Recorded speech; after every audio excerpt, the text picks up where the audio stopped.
ቅዱሳን ፓትርያርኮች አርዌ ብርት ወይም ደግሞ የእባብ ምልክት ያለበትን መስቀል ለምንድን ነው የሚይዙት?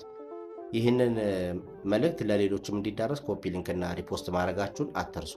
እንግዲህ በቤተ ክርስቲያናችን ስርዓት ቅዱሳን ፓትርያርኮች ብቻ፣ ሌሎች ጳጳሳት የማይዙት፣ ፓትርያርኮቻችን ብቻ የሚይዙት አርዌ ብርት የሚባል መስቀል አለ። ይህ መስቀል ከላይ መስቀሉ ከፍ ብሎ ከስር ደግሞ እባቦች አፋቸውን ከፍተው ግራና ቀኝ የሚታዩበት ነው ማለት ነው። ከመስቀሉ ዝቅ ብለው ማለት ነው።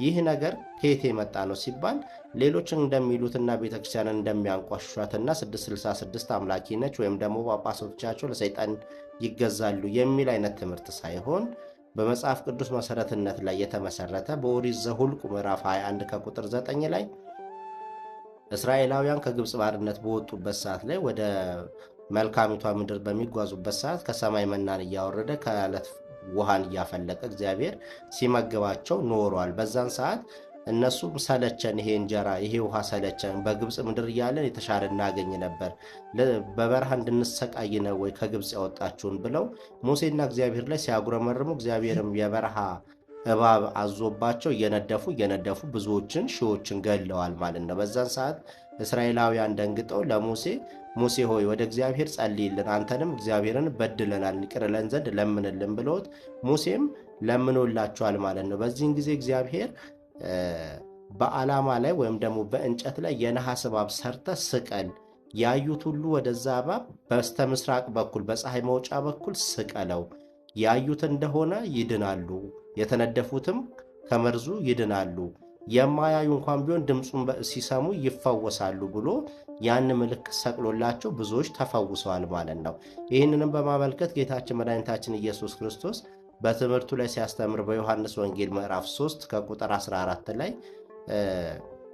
ሙሴ በምድረ በዳ እባብን እንደሰቀለ በእርሱ ያምንና የዘላለም ሕይወት ይኖረው ዘንድ የሰው ልጅ ሁሉ በሱ እንዲያምን የዘላለም ሕይወትንም እንዲያገኝ የሰው ልጅ ሊሰቀል ይገባዋል ብሎ ራሱ ይሰቀል ዘንድ እንዳለው በእባቡ በተሰቀለው የናስ እባብ አምሳል ራሱ መስሎ እስራኤላውያን ያንን እባብ ሲያዩ እንደዳኑ በእርሱ ያመኑት ማለት ነው።